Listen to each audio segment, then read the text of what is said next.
Hey, this is Jerry Lynn, and you're live and in color with Wolfie D. Hey, this is Jimmy Street, host of the Live and in Color with Wolfie D Podcast. Hear the life and times of professional wrestler Wolfie D. From his time in the territories with PG-13 to his time in WWE, ECW, WCW, TNA, and more. Nothing is off limits and nothing will be held back. Thanks again for tuning in. Here he is, Wolfie D. Hello, ladies and gentlemen. Welcome once again to Live and in Color with Wolfie D. I'm Wolfie D, and I got my man Jimmy across the street hanging in. What up? Man, our last episode was so awesome, man. He's the talk of the town, the road dog, and we did huge numbers with him, man. I'm so glad we had him on, and thank you everybody that listened and gave us feedback, man. That was awesome, and what great timing, right? Yeah. Oh man, we really couldn't have planned it any more had we had him talk about it, which I don't think he even knew that he was getting this job at the time of recording. So I don't either, man. And I told you, like, I don't know, the other day when he told me, hey man, kayfabe, but right. I got this position. So I kayfabe for like 2 hours, and then it was all over the internet. And then I texted him. I said, I kayfabe for 2 hours. It's like, thank you. I mean, good for him, dude. You know, if you haven't listened to those episodes, for sure go back. And you landed on the Jerry Lynn episode. We're happy about that for sure. But go back and listen to those Road Dogg episodes, because honestly, it will tell you the mind of that man and how much he needs to be in pro wrestling, you know? Yeah, absolutely, man. He's so smart. It couldn't go to a better guy. You know what I mean? Yeah. The fact that he took Jeff's job is, oh man, that's brutal, because they're friends. You know what I mean? Like best friends, right? I mean, yeah, and that's man, that sucks. It does. Tell your buddy, hey, I just took your job, but you know. Anyway, same team, right? Same. Yeah, because before we get off of Road Dogg, man, when I was editing the shows, of course I have to listen to the whole show again. What's so funny is because when you and he were talking, and even when he and I were talking, or all three of us, he had this kind of laid back manner about him.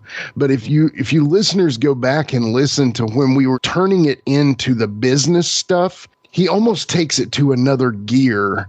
And it's even down to his vocal.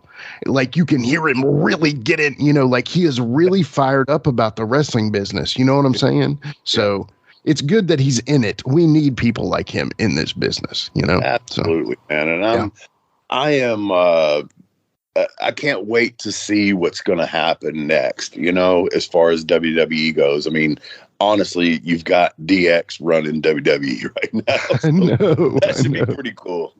It should be, at least. Maybe we can get Nation of Domination to run the NXT or something. How's that? Can you imagine me, Ron, Jamie, and D'Lo? All running the NXT. That would be amazing, actually. That'd be hilarious. But man, let's smarten everybody up. I mean, obviously, we got Jerry Lynn today, and I can't wait. I've known Jerry for years, man. I've known Jerry for years. We're going to do this watch along of the only time that me and Jerry have ever wrestled each other. And like I said, I've known Jerry 25, 30 years, man. And what a good dude, man. They say when Bobby passed that Jerry is the nicest guy in the wrestling business now. And I totally agree with that, man. He's a good, and I can't wait to talk to him and just find out stuff. Like I've said 1,000 times, man, I've known these people that we have on here for years, but I was never one to, hey, what did you do when you was a kid? That type of thing. And, so this is cool. I love this show, and thank you, Jimmy, for making this possible. And I can't wait to talk to Jerry. Oh, me too, man. And thank you for making it possible, brother. You're the stories and the guests and the buddies and all that. We just have fun with it, man. I love this show too. So we're definitely going to kill it. And honestly, with the Road Dogg episode now, Jerry Lynn, I mean, honestly, we've picked up new listeners now. Yeah. And, get active with us. Rate and review us on Apple, Spotify. Get on the social media. Let us know what you want to hear. We're going to be running an Ask Wolfie D anything soon. So, look out for those questions. All right, man. Well, let's take a break. Let's hear from our sponsors, and we'll come back with Jerry Lynn after these messages. Hey there. Did you know Kroger always gives you savings and rewards on top of our lower than low prices? And when you download the Kroger app, you'll enjoy over $500 in savings every week with digital coupons. And don't forget fuel points to help you save up to $1 per gallon at the pump. Want to save even more? With a Boost membership, you'll get double fuel points and free delivery. So shop and save big at Kroger today. Kroger, fresh for everyone. Savings may vary by state. Restrictions apply. See site for details. Hey folks, to get your official Live It in Color with Wolfie D merchandise, go to ProWrestlingTees.com/live Wolfie D. Check it out.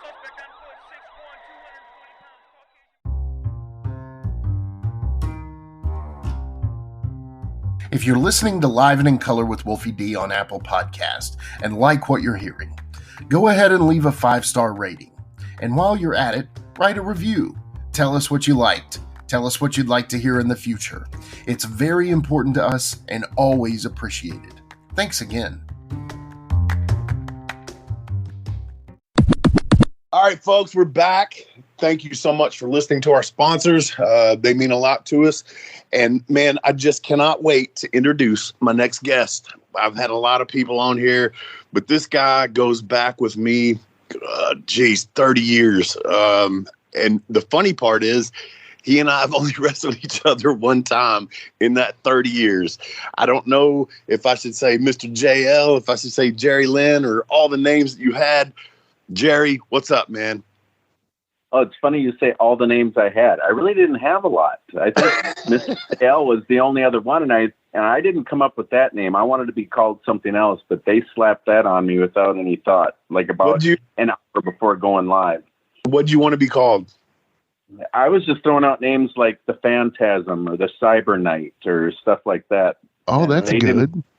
Yeah, they didn't have time to research anything without infringing on any copyrights.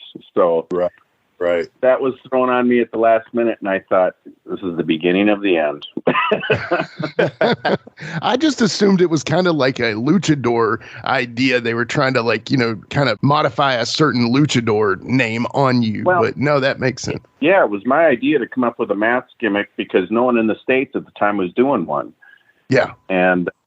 And I thought at the time the Power Rangers were huge on TV, so I thought I'd come up with something sort of like Power Rangers or Alien-like. And then I had a guy I was working with at a screen printing shop help me come up with the design, and they loved the look of the outfit and stuff, but they just slapped that name on me. So it was I thought it was so obvious. So during matches, I'd run around when I'm out there with a lot of the other luchadors, and I'd yell "Viva Mexico" to throw the fans off or something. Yeah. I tell you, man, like I said earlier, me and you have known each other for a long time, but before, you got in the business, 88? Mm-hmm. Okay, so I got in at 15, about a year and a half or so later after that. So I was watching, at that age, I was watching you, what was it, GWF, you and Sean X-Pac, when he was Lightning Kid, man. I remember watching those matches and just being like, wow, man, these son of bitches can go, man. Yeah, I agree. It was fun. We had, before Global, we had like a 2-year feud.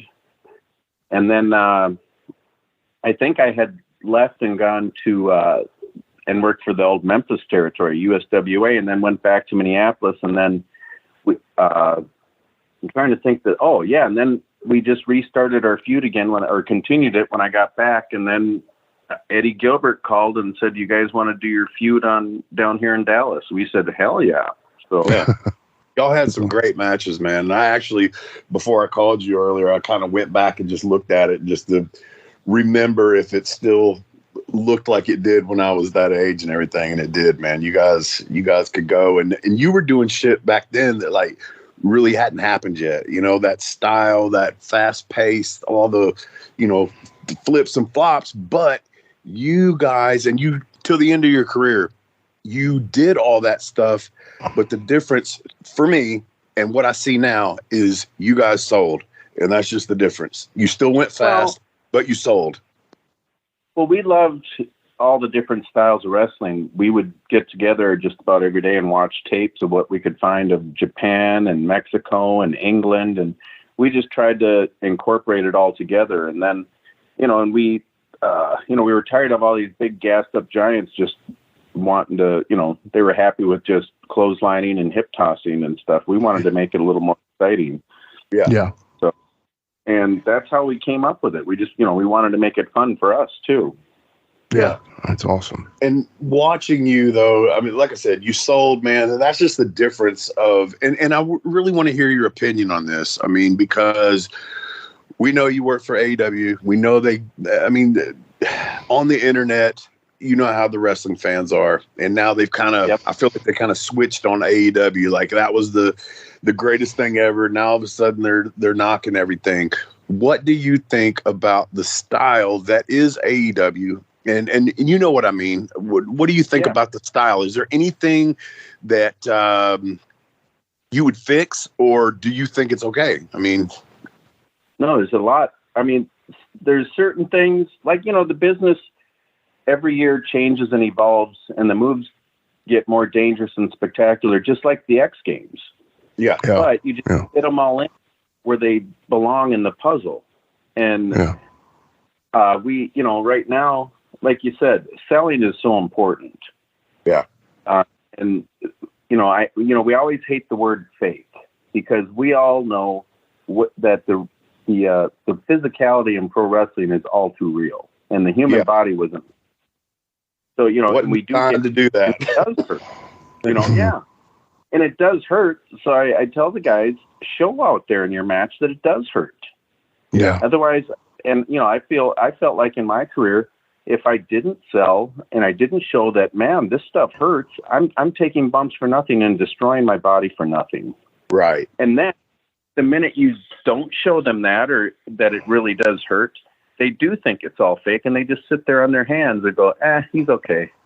Yeah. Instead of I feel like a lot of the guys like watch action movies, and I said this to like a few guys that I trained and stuff.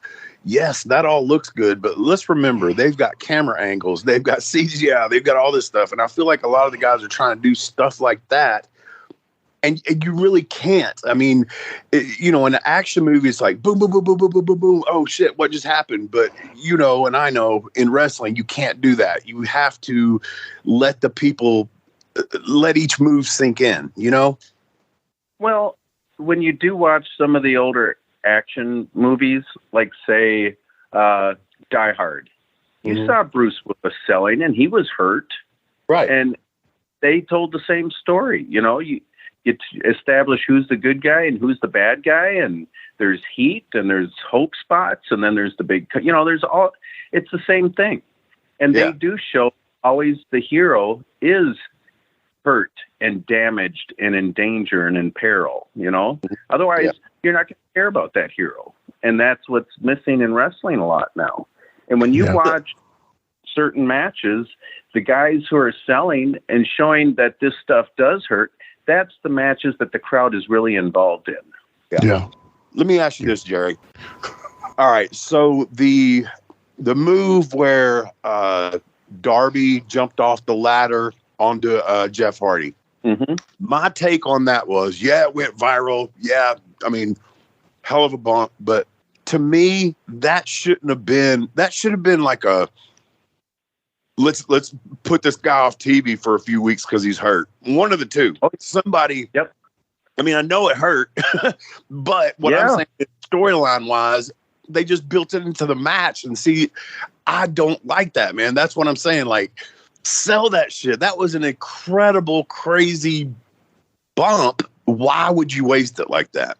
Because, like you said, it was a good highlight. Everyone wants to make the highlight reel, and they're all wrestling for, I don't even know how you say it, GIF. They're all wrestling for gifts on social media. Yeah. You're right. To tell the story and to suspend everyone's belief for a couple hours and get them actually emotionally invested in the match and care about your well-being. They're wrestling to make the highlight reel.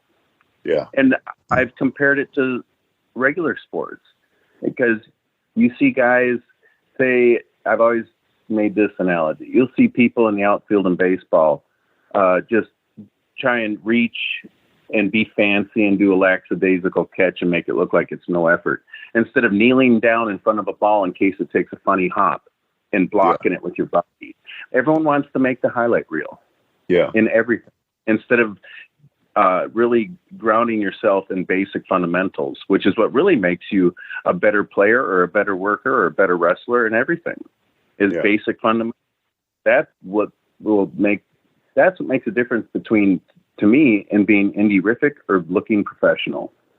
Yeah, agreed. Indie-rific. I like that word. Did you coin that? Is that yours? I may have. I may have. I love it. I'm gonna run with it, man. Pro Wrestling Tees. Look for Jerry Lynn. Yeah. Hey, let's go to the match that you and I have only wrestled each other one time in our friendship. All right. Dang, buddy, we're jumping WCW and everything. Okay, all right. We'll go back to that, man. All right, folks, we are about to watch one of the coolest matches that I've had the pleasure of being a part of. And I've watched it a couple of times. This is the first time I've seen it in a long time. This was almost exactly 20 years ago, Jerry. Oh, man. You feel old yet? All right. So if everybody's ready, you got the link. So if everybody listening is ready, and Jimmy's ready, and Jerry's ready. 3, 2, 1, go. And there they are. AJ Styles, Jerry Lynn walking down the ramp. Man, this was the first time that I'd wrestled in the Municipal Auditorium. And then just a couple of weeks ago, did it again. And he was in there too. Crowbar in Ric Flair's last match. This was in the Municipal? Yep, this was the Municipal. Wow. It was the one time we ran Municipal when TNA first started. Oh, okay. I know we didn't stay in that building long because it was very expensive with the union help loading in and loading out and stuff. Right. Man, it's just so funny to look at all of us back then. Oh, no. You know what? You're in great shape, man. One of my pet peeves I noticed already, we're all wearing black. And I'm really good about that because my whole career I've had 3 or 4 colors in my bag at all times. So I didn't match. That's old school, man. That's old school. Don't wear the same color as your opponent. Right. Here we go. Ugh. Ooh. Miss. Jump start. Ooh. Here we go. Dirty. Yeah. Boom. Oh. You know, as I watch this, though, there's a couple of PG-13 spots in here. And I know that because me and Jamie used to do them all the time. So I know that I called these. It's later on in the match. And that's one thing that disappoints me is I never got to wrestle PG-13, too. I was a fan of your guys' work. Man, we were... man, you just don't get that kind of partner once in a lifetime. You know what I mean? We were just... Right. We could look at each other and know what to do. Yeah. Love this. I love this. Oh, there were my lower back. You guys are both in great shape here. Yeah. You are a good base. I got to tell you, being this is the only time we wrestled each other, it was a very pleasant surprise. Yeah. It was fun, man. Like I said, I was always a fan of yours, man. And I'm glad that I know this. I remember this story was AJ and I were in a feud, and somehow we became a tag team and thrown together. So we weren't supposed to be actually working, like we weren't getting along completely. But I'm glad we did a tag move together, because I tell the guys nowadays, most tag matches look like 4 singles matches. Yeah. And old Crowbar here, man, what a heck of a worker, man. He was good, man. He was my first partner. If you'll remember, it was him. Then they gave me Brian Lee, and that's where the new church really took off. And then they gave me Sin. They gave me Flash Flanagan. It's like I had 4,000 partners in this faction. I miss Brian Lee. Oh, I think I may have worked with him. I can't remember if I worked with him in Memphis or not, but he was good. Oh, yeah, absolutely. And what a funny son of a gun he was. Oh, yeah, hilarious. Crowbar up. These two had, you notice how we do stuff like that? Like, these two had worked with each other before, and then for whatever reason, me and you paired off, you know? Like, we did our little shit, and then they're doing their little shit. And look at Mitchell, looking just like the devil. Yep. He's so good, man. He is so good. He is. He's great promos. Yeah. Do you think, I think he looks more evil now with no hair. Yeah. Yeah. Yeah. Yep. Almost like Aleister Crowley. Yeah. Anton LaVey, I think. Oh, yeah. But, Gary Hart, kind of too. Boom. Backflip. AJ, man. He was a gymnast, right? He was a cheerleader or something like that. Yeah, in college. Yeah. Is he one of the greatest of all time, you guys? AJ is damn good, yeah. Yes. It's funny at TNA when we were having our feud one day when we're before the show, we're going over a match. He says, "I'm your new RVD, aren't I?" I said, "Yes, you are." We cannot skip over that. I've got to talk to you about RVD. So. But yeah, AJ he could do anything. Oh, yeah.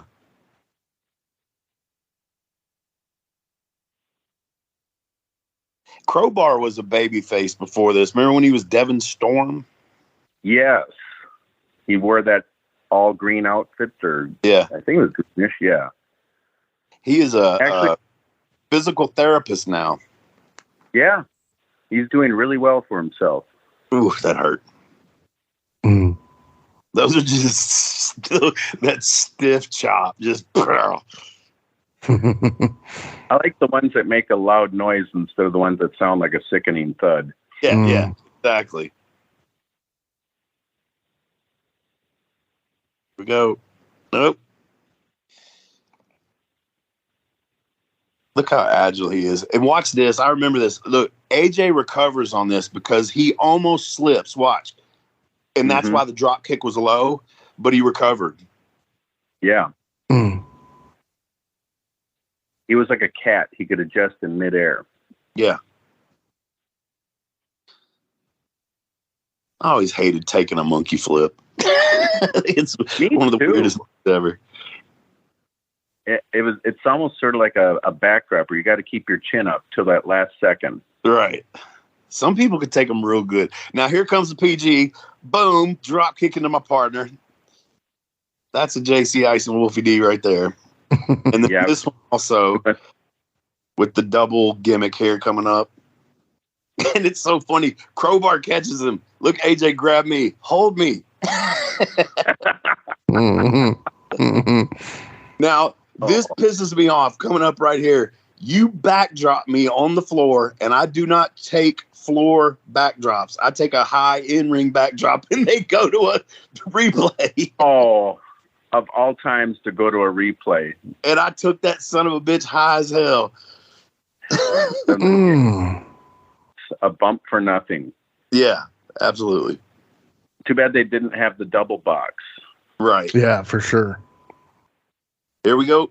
That's your signature. And I like this right here. You hold him, and let me ask you, man, there's a move that guys are doing now where instead of you holding him, they hold themselves. on the rope and wait for somebody to do something. I fucking can't stand that. I hate it. There's way too much of that. Or, the deer in the headlights and waiting for the guy. Yeah. Even one of my pet peeves is when people want to run back and forth from turnbuckle to turnbuckle, when the guy's got to stand there all day long and wait for you to run all the way across the ring to run all the way back. Yeah. And you're staring at him like a deer in the headlights the whole time. And then there's no, what's the word? There's no surprise. Right. It's all predictable. Devin shoots him off. Nice. Tracy smothers elbow.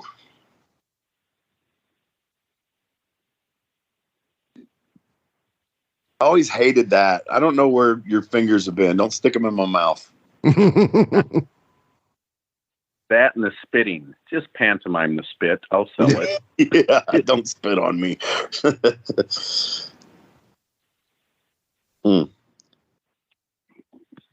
AJ takes this nice.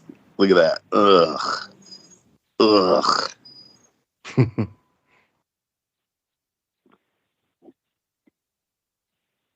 I wanted Jared to ref. had enough. He was coming in to stop that shit.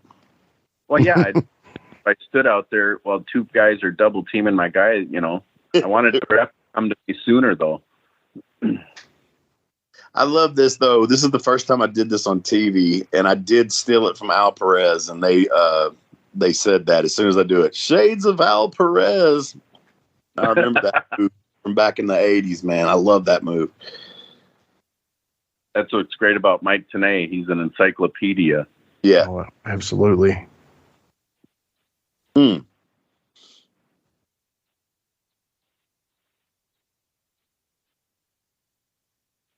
Double noggin knocker.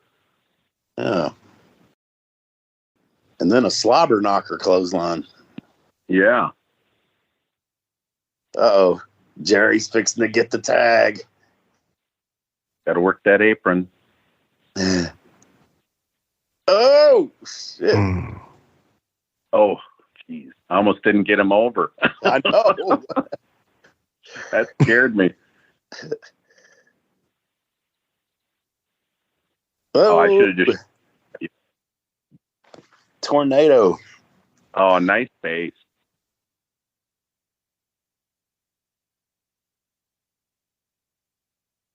That's another right there. Your signature again, the little bulldog gimmick.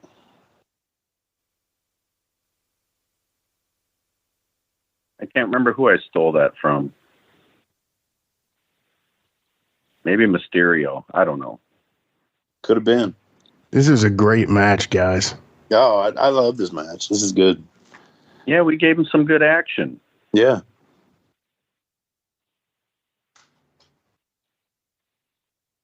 Ooh. I like how you take care of him on this. Oh, yeah. You made sure he cleared before you threw him. Yeah, I didn't want to have him to come down top heavy. Yeah.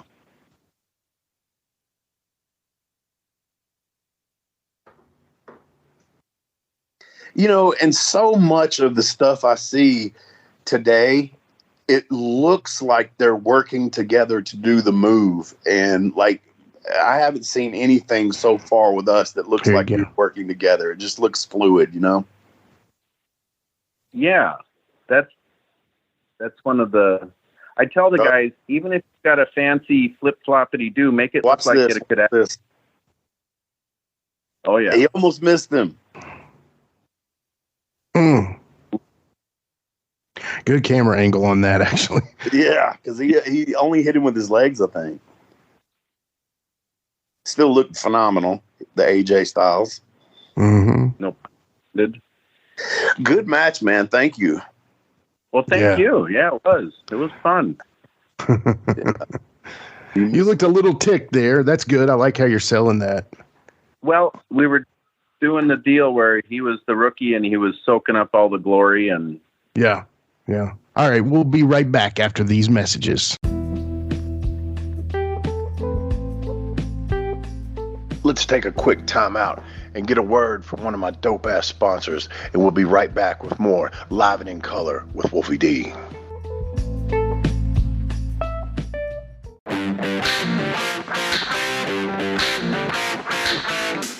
Hey folks, this is Wolfie D here, and if you are looking to buy or sell a home in Tennessee or Southern Kentucky, you're going to want to call my buddy, the rock star realtor, Benji Bowie. And you say, Wolfie, how do I get in touch with this rock star? Well, you can call him directly at 615-390-8216. You can go to his website, bowiehomes.com. That's B-U-I-E homes.com. Or you can email him at benbowie34@gmail.com. When you need a home, you need the Rockstar Realtor. Benji is a member of Exit Realty's Garden Gate team in Gallatin, Tennessee. It's only a kick, a jump, a block. It's only a serve. It's only a tackle, a run. It's only for the fans. After all, it's only pressure. You got this. Adidas. Getting engaged is a moment worth cherishing. A one-of-a-kind ring that you design at Blue Nile can help your love sparkle. Just choose your diamond and setting. When you've found the one, you'll get it delivered right to your door. Finding the right engagement ring can be nerve-wracking. At Blue Nile, you'll have the expert guidance needed and a diamond guarantee that ensures you're getting the highest quality at the best price. Cherish all of life's moments and save up to 30% at BlueNile.com. That's BlueNile.com. Every day I'm hustling, every day I'm hustling, every day I'm hustling, every day I'm Jade Roper, the Southern Closer, is here for you if you're looking to buy a home and need the best deal on a mortgage loan. Now, while Jade's heart and soul is helping that first-time home buyer, it doesn't matter if it's your first, second, or the dream home you've always wanted. She is there to help. Jade knows the area, the market, and she's invested in your community. She'd love to help you with all your home financing needs and will make it as easy as possible. All this makes her the official mortgage lender of the Live and in Color with Wolfie D Podcast. Contact her today at 615-681-4282. Email at jroper@primeres.com or just visit thesouthern.closer.com.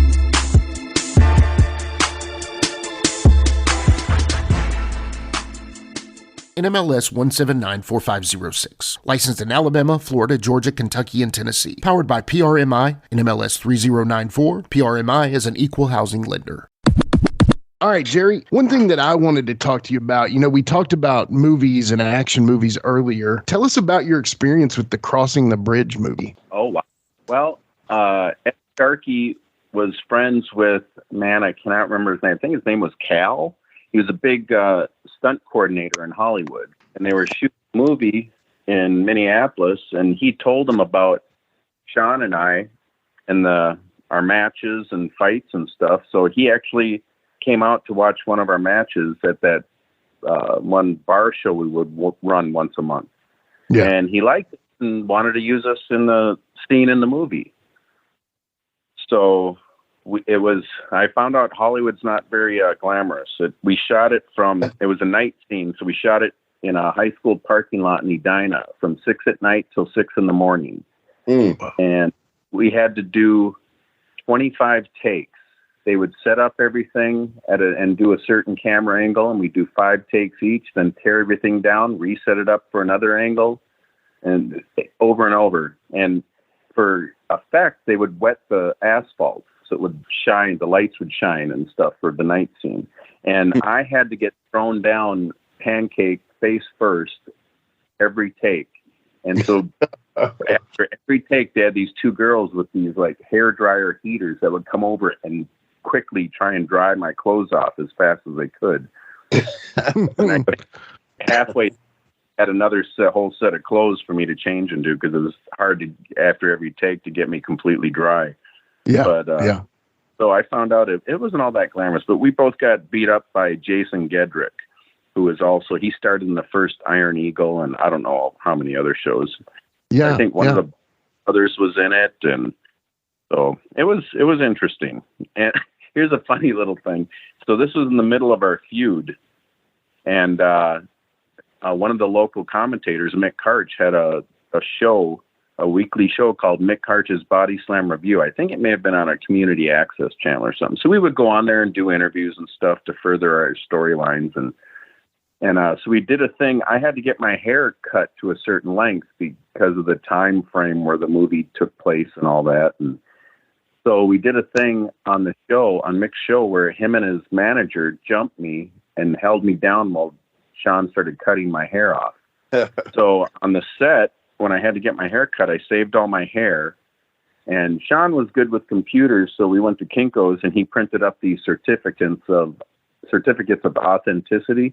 And we put the hair in like 20 Ziploc bags and stapled a certificate to each one. And he was the heel, but he went out at intermission selling my hair. And we sold 20 bags of my hair for $4 each. We made $80 on my hair. Wow. Wow. So, that's awesome. And there are probably 20 clones of you somewhere in the world. No, I'm just kidding. I hope they didn't. Yeah, I'm thinking, I hope they didn't do any voodoo spells on me. That's amazing. Me and Don Harris. I don't know if you remember this. I think you lived in Nashville at the time, but me and Don Harris did a commercial for a car lot where same thing. But I had you said it was just straight concrete. At least I had a tumbling mat where I had to take all the bumps. It was with one of the Titans, Drew Bennett. And he would do stuff, and I'd take bumps, and Donnie would too. But yeah, you just kept having to do it over and over and over, and it was like I went home. I was like, "Oh my God, I ain't never had a match like this." Right? Yeah. At least in a match, you don't have to take 25 bumps. Yeah. Yeah. Well, speaking of bumping, WCW. So you've kind of gone through, and I mean, we really didn't get to touch on AWA, but global, you worked on the movie, then WCW came around. Who was your in at the WCW? How did you get into WCW? Pretty much Brad Rengens, the guy who trained me. Okay. He was tight. I don't know who there. I think him and Paul Orndorff were hunting. They'd go hunting together a lot, and I don't know who else. Yeah. Brad had, he started in the AWA after the Olympics and all that, and he was actually training guys for Byrd. Yeah. And so he had this was 7 years after I started, after Brad trained me, and he had me come down. He asked me to come down and help with a new session of students, and so I did. And I asked him, I said, Brad, it's been 7 years. I said, what do I got to do to get a break? He says, well, the business changes. It's all TV now. You got to come up with something visual so that grabs people's attention and they won't change channel. And that's when I came up with the mask gimmick. Yeah. And but pictures of it and video footage of me rolling around in it. And they said that's exactly what they've been looking for. So, but the problem was I got hurt when they started on a nightly deal. And when I came, they had a dozen luchadors. So a mask really meant nothing after that. Man. Yeah. So the Mr. JL character, we kind of talked about that already, but you literally wrestled a Mount Rushmore of talent. I mean, so at that time, Jerry Lynn, Chris Benoit, Dean Malenko, Eddie Guerrero, Chris Jericho, all of you guys are wrestling in the same promotion at that time. And you guys were putting on clinics in those matches. Talk about those. And when I first started doing squash matches for the AWA, yeah, I worked with Larry Zbyszko, Colonel De Beers. I worked with Yokozuna when he was Coquina Maximus there. Yeah. I went to WWF and did squashes, and my first match there was Big Boss Man and Akeem when they were the Twin Towers. And I worked with Bad News. I can't, Rick the Model Martel. So I worked with a lot of legends, And then in WCW, I got to work Flair in a singles. I think I worked him, Arn, and Pillman in a 6-man, and Hector Guerrero. Hector was amazing. Yeah. Oh, and the smoothest, the best wrestler I've ever wrestled in my life, Brad Armstrong. Oh, yeah. Unbelievable. It was like I was in the ring with nobody. Yeah. That's amazing. We just talked about that because I had Road Dogg on last week, and he asked me that because I said I've had the pleasure of working with every one of you, Scotty, Stevie, Bullet, Brad, and Road Dogg, and he quickly goes, Brad was the best, wasn't he? He was smooth, man. I mean, I only wrestled him once. It was a cold match, and yeah, we had a good match. But what I told him was, I wish that I could have worked an angle with him. You know what I mean? Get to know each other and really have just great matches together. And like I told him, I said it was a good match, but I wanted more. Yeah. Oh yeah. And behind the scenes, Brad was one of the funniest guys in the business. Oh yeah.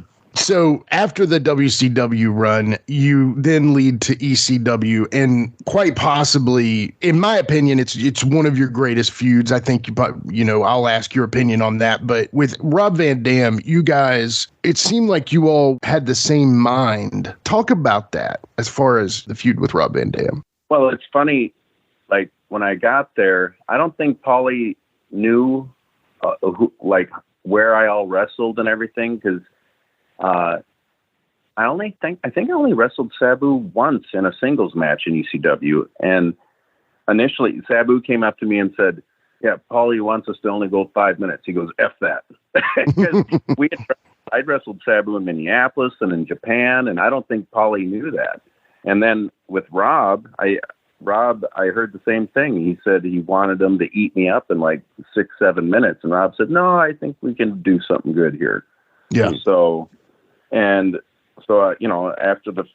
that's nice of Sabu and Rob. They didn't want to go out there and just squash me, So right. We went out there and we did some good stuff, and Paulie liked it. So I think Rob and I were married for 1.5 years, 2 years. It was, and growing up, I mean, I started watching wrestling. This is embarrassing. Well, not embarrassing, but I'm aging myself. I started watching wrestling in 1969, and throughout the years. How old were you then? 20? I was. I'm fucking. And I'd always loved it, but I never thought about doing it. That's another story. I just sort of, found out about how you get into wrestling. And I saw a few indie shows, and I saw how bad they were, and I thought, maybe I can do this. And I was 25 when I started wrestling. Yeah. But so growing up, I always hated watching two good guys wrestle. I wanted to see a good guy, bad guy match. Yeah. So when Rob and I were wrestling, we were basically two good guys. And I thought, well, we've got to do something different and make this exciting for the fans to see two good guys wrestle. Plus, I wanted to make it fun for me too. Right. So, and it was, and I knew Rob was so athletic and he could do just about anything. So I would always sit and come up with stuff of, especially some cool little reversals in and out of this and that. And I don't know, I guess, we both would just play off of each other and come up with some cool stuff. Was he, cause I never worked Rob, unfortunately. I've always heard though, was he super snug? Yeah. Let me put it this way. We played rough. I mean, it seemed like for a while there, every other match, either he or I would, or both of us would be hard weighed. Yeah. We played rough. Yeah. And then you walk back from the curtain and you go, thank you. Well, I always said anyone who wants to do this for a living has to be a little off center. Oh, absolutely. And so maybe a little self-loathing, because we know we are going out there and purposely destroying our bodies. So, yeah. And then, like you said, we say thank you. That's the irony to me, though. I've always thought about that. I'm like, this motherfucker just beat the shit out of me, and then I walk back and I hug him and I tell him thank you. But I'm sure, that's saved a lot of fights, at least, that's. Leave it in the ring. Leave it in the ring. Yeah. Leading up after the Rob Van Dam feud, you're October 1st, 2000, you actually win the ECW World title over Just Incredible, who you also had a great match or two with there. Talk about that, man. How did that feel at that point? Well, it's funny. I mean, it was probably one of the loudest things I'd ever heard when the pin happened. But I think it was about a week or two out from the show, Paulie says to me, he says, so how does it feel? You're going to, win the belts coming up. And I said, I said, it's nice that it's going to raise me to that next level. I said, but, you know, my main concern is I hope we can get the fans to really bite on some of the fall season on the finish. So I always got the feeling that maybe he was kind of feeling me out to see if I'm a mark for a belt or not. Sure. But my main concern was the reaction of the people, you know, if getting them emotionally involved in the match. That's always been, that's what the business is about. Right. You know, and that's the main concern. So your role now at AEW is coach, correct? Correct. What does that involve? Oh, it involves a lot. Because, you know, you're trying to, you know, and, you know, the matches aren't mine. It's theirs. So I'll, you know, let them put it together. I got to, you know, relay them information, how much time you got, stuff like that. And I won't say all of it because I still like to kayfabe a little bit. But, you know, and it's their match. So let them come up with it. And if anything sticks out like a sore thumb, I'll make a suggestion. Right. Yeah. And it's up to them if they want to take it or not. Yeah. So and my experience just recently at Flair's gimmick, I was the producer agent for me, Bully, and Sin did the Battle Royal, and then I had the 4-way match with Gresham and the Japanese guy and Takashita. Yeah. Yeah, and a couple other dudes. And I went to him and I said, hey, I've got something that I'd like for you guys to, you know, consider going into the finish, blah, blah, blah. I said, do whatever you want, but this would be good. And I gave him this whole thing. And the Gresham kid says to me, we'll take that into consideration. I just went, yeah, because how long is he wrestling? Right. And I went and told, because they had already kind of prepped me for it. He goes, they're not going to listen to you. That's what Road Dogg said. And I said, okay. So it was just funny. And it was kind of like, all right. I mean, I would have never thought in a million years at that age and at that level or whatever, somebody comes to me with that much experience and says this, that I tell them I'll take it into consideration. Yeah, it's a whole new breed now. Yeah. You know, it's the way they were broke in, you know. Yeah. When we broke in, they really weeded out who really didn't want it. Right. And even Brad wasn't mean. He didn't kick your butt. He would show you what submission holds are supposed to feel like when they're applied. So you realize when that move is slapped on you, you're either scrambling to get to the ropes for your life or you're tapping. It's not sit there and rest or anything. So he didn't want to waste his time. So he weeded out who really didn't want it. So it was a tough camp, but that's the problem. Got so many camps out there in schools who they're just cash grabs and they don't care about, you know, actually teaching you the right way or weeding out. Yeah. And quite frankly, man, a lot of them ain't got no business training nobody, you know? Exactly. They're just, I don't know what, you know, what their pedigree is or whatever that makes them think they should be. But, and also then straight out of camp, they're being pushed as a big superstar on an indie instead of going out and doing squash matches over and over and over. Yeah. You know, and then not even teaching them to respect the business. I mean, I think everyone who goes through camp, they should know how to set up and tear down a ring. But now you run into people I ran into people when I was near the end of my career who thought they were too good to help set up a ring when I'd start grabbing rails and whatever and start helping because I want to make money tonight. If the ring ring truck gets there late, I'm going to help set it up. I want to make some money. I'll help set up chairs. Yeah. But you can see guys who've been wrestling 2-3 years, they're too good to do that stuff. And, think they're a big superstar. Right. You know? Right. Yeah. But, you know, you can't have a show. The whole show isn't just about you. I mean, good luck having a match without a referee. You know, everyone's just a sound guy. Everyone's just as important. It's a team effort. Absolutely. So, you know, I guess we're speaking about AEW and your role in that. And I think that should lead us into our current affairs. What are you guys cool with that? Let's do it. All right. Current affairs. DJ, hit the music. It's a current affair. It's a current affair. Love it in color. It's a current affair.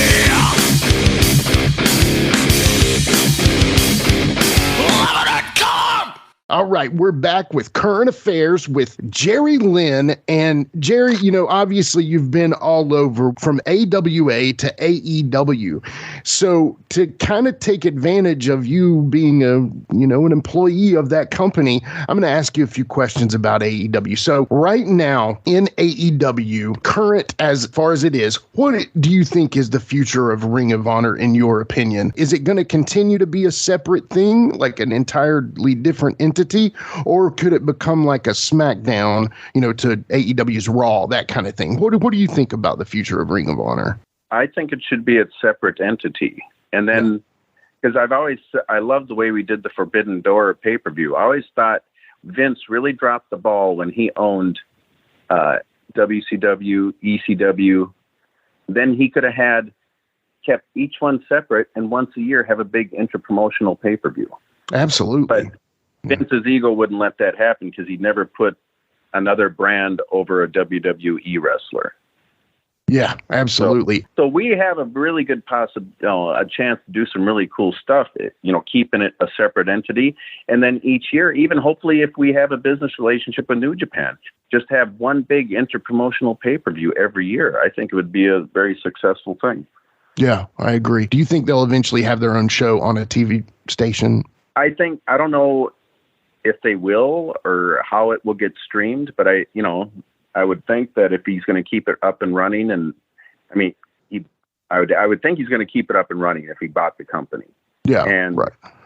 We still showcase the Pure title and the Ring of Honor title, right? And so I think it's just a matter of finding what's the best avenue to get it out to the public. Yeah. Yeah. Well, that's kind of leading me into my next question on Current Affairs. So basically, I know that there's the Warner Brothers Discovery merger that's going on. And, a lot of people are kind of up in arms worried that it may affect Dynamite and things like that. But I just see excellent stuff from the possibility of an AEW streamer merger where, they can kind of do in the recipe like they did with the Peacock and WWE, at the same time, I would love to see AEW if I pulled up HBO Max and stuff like that. What do you think are the possibilities with that? I couldn't tell you. Yeah. It just depends on, it also depends on, because the business always cycles, like a roller coaster. Sometimes it'll be hot, sometimes it'll cool off. So a lot of it's timing. Yeah. And, a lot of it is the right person seeing it and liking it or not liking it. Look at years ago when Time Warner merged with, what was his name? Who owned WCW? Like, am I remember brain farting? Ted Turner? Turner, yeah. Yeah. Well, when they merged, now you had different bigwigs to answer to, and they weren't happy with WCW losing money, and that's why it went under. So you just never know what's going to happen. It could be, it's all timing, and who either likes you or don't like you. Yeah. Yeah. My next question is it's a little more open-ended and please don't feel like you have to, like I said, I'm not trying to put you on the spot or anything, but right now in wrestling, not just AEW, but all over, who are some of the stars that you really enjoy watching a match of? Oh gosh, there's so many. Yeah. Well, I enjoy watching, there's so many. Darby, and I know a lot of people will criticize the Bucks, but I enjoy watching the Bucks. I enjoy watching Kenny. I enjoy watching Darby. I enjoy watching Hangman. Virginia Tech boy. Got to go for him. Yeah, Adam Cole and there's so much. Even some of the guys that aren't getting big pushes, like JD Drake. He's great. Yeah. I've been hitting the head a lot. So there's probably a lot of, of course, Jay Lethal, man, I've known Jay forever and he's really come along. Yeah. Right. And I really enjoying Sanjay in his heel role. Yeah, I agree. But I love that little faction. I do. I enjoy that. Yeah.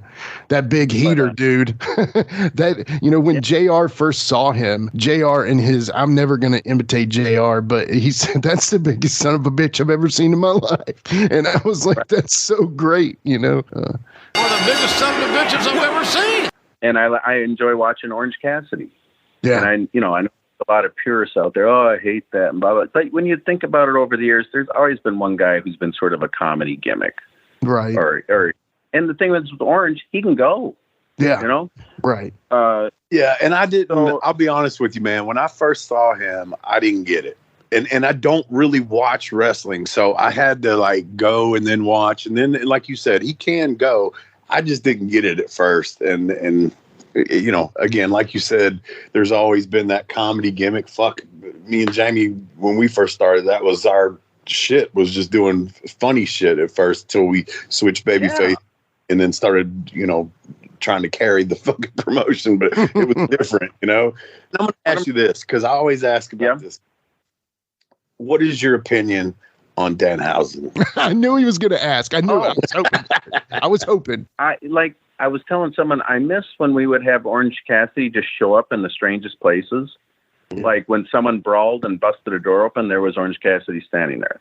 Or when someone reached into the ring and pulled out a ladder, there's Orange Cassidy laying on it. That's sort of like what Danhausen has taken over. Yeah. Right, first would pop up in strange places. You know, it's.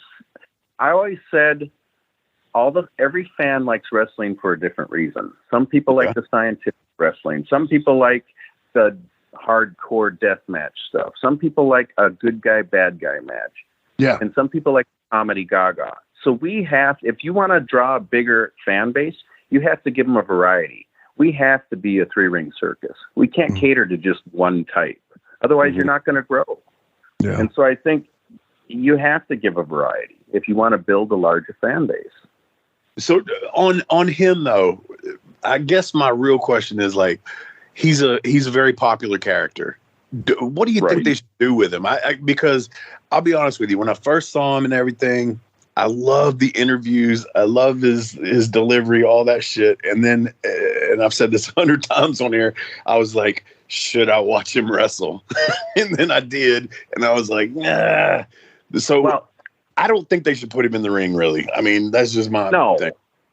With a gimmick like that, you have to use it very sparingly so people won't get tired of it and start yawning and go, yeah, been there, done that.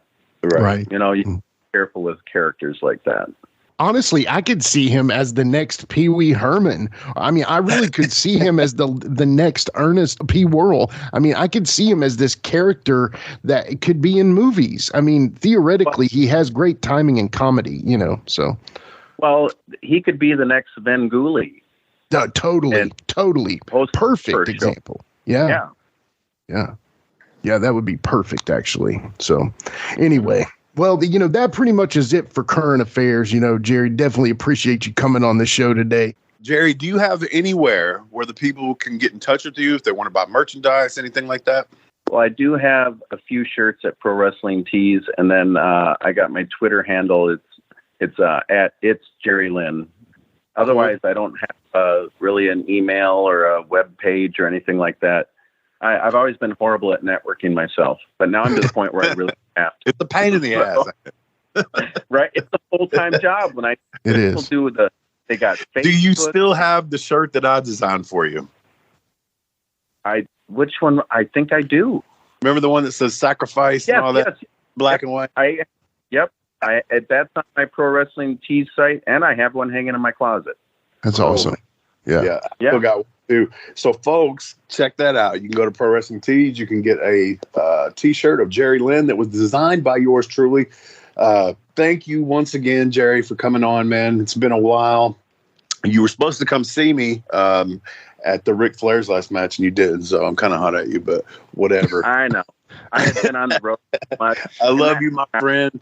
Thank you for your friendship over the years. You've always been a good dude. And thank you, folks, for tuning in once again to Live and in Color with Wolfie D. For my co-host, Jimmy across the street, and Jerry Lynn, this is Wolfie D saying peace out.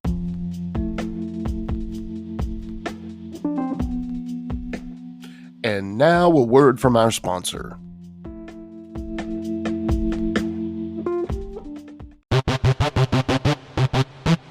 Ladies and gentlemen, welcome to Give Me Back My Pro Wrestling, the podcast that's based on the old school but can still help you find the good stuff from today. Jimmy Street and the Plastic Chic, Jared, are the undisputed tag team champions of the wrestling podcast world. From thought-provoking topics to superstar interviews to action figure expertise. This team does it all. And all they ask is, give me back my pro wrestling!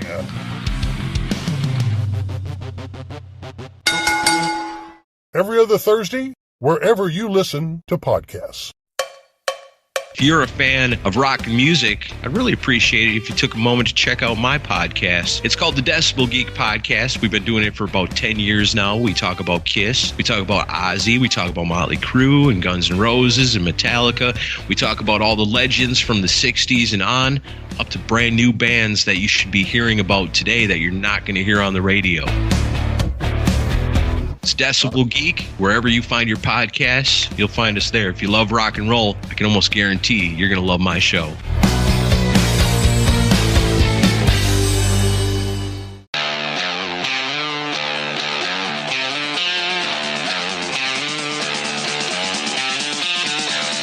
Hey, this is the one-man gold mine, the one-man enterprise of professional wrestling and all entertainment, Flynn Hendricks. And you better believe when I'm looking for a good podcast to listen to, I go to my own. I go to the I Know You Hear Me podcast hosted by me, Flynn Hendricks. That is such a fresh perspective for how you should look at life, too. I love that. And then when I'm feeling spooky, I go to my other podcast, Tales from the Haunt, where I want my head shoved inside a 15-pound silicone mask. More. I want to have a bucket of sweat coming off me at the end of the night than just Jeff. Dogs don't lay eggs, Flynn. I hate you so much. Talk to other scare actors about what it takes to get into the world of scare acting. So if you're curious about how people became professional wrestlers, actors, prioritized their mental health, became entrepreneurs, avoided burnout, or got into scare acting, you need to go check out I Know You Hear Me and Tales from the Haunt, available on all podcasting platforms. And I know you hear me.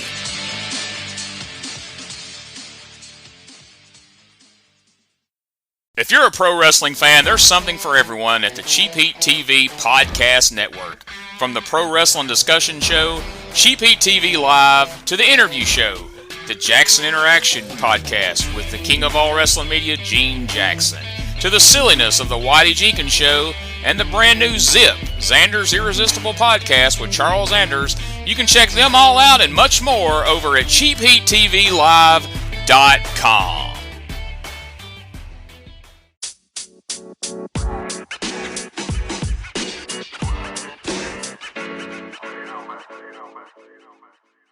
So that was another great episode. Hey, Wolfie, tell them where they can find you on social media. Jimmy, they can find me in the club, bottle full of bub. I'm just kidding. They can find me on Facebook. My personal page is Warren Wolfe, WOLFE. I'm on Instagram at WarrenWolfe13. You can always find us on Facebook, Twitter, and Instagram at Live Wolfie D. And then on YouTube at Live and in Color with Wolfie D Podcast. Our website is anchor.fm/WolfieD. Here's the thing. Wolfie always has offers for his autographed photos. He has a selection of some awesome photos from throughout his career that he will autograph and personalize any way that you want him to. Just contact him either directly at his personal Facebook page or through any one of our other pages, and we'll make sure you get in contact directly with Wolfie. Get those photos, right, Wolfie? Yeah, I've got some good stuff on there, to help with the podcast. Folks, if you can't get out to a show to meet Wolfie D, there's nothing like that, especially for the fans of PG-13 and Wolfie D. Also, do you have a product or business you'd like Wolfie D to talk about? Let us know about it by leaving a recorded message over at anchor.fm/WolfieD/message. Leave your name and contact info and we'll get back to you. Once again, that's anchor.fm/WolfieD/message. And before we go, you can always find me, your host, Jimmy Street, at James Rock Street on Twitter, Instagram, and YouTube.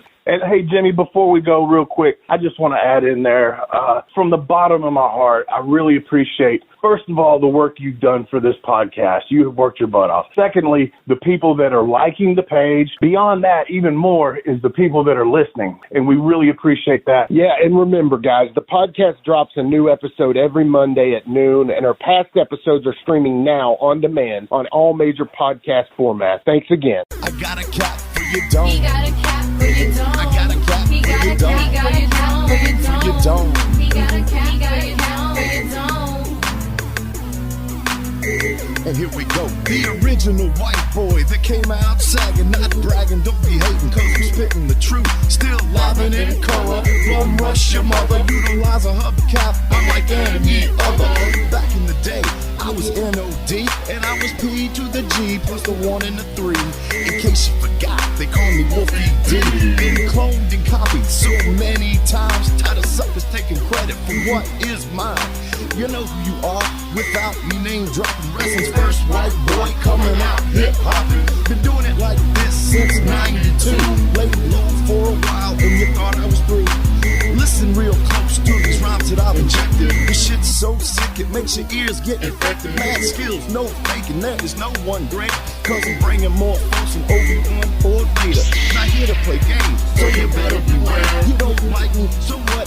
I really don't care. Like time I keep ticking and I can't be stopped. You sucker step to the side unless you wanna get dropped. With my finish, I'll straight knock you out. Please allow me to tell you what it's all about. I'm gonna wind it up, then I'm driving it home. It's Wolfie D, baby.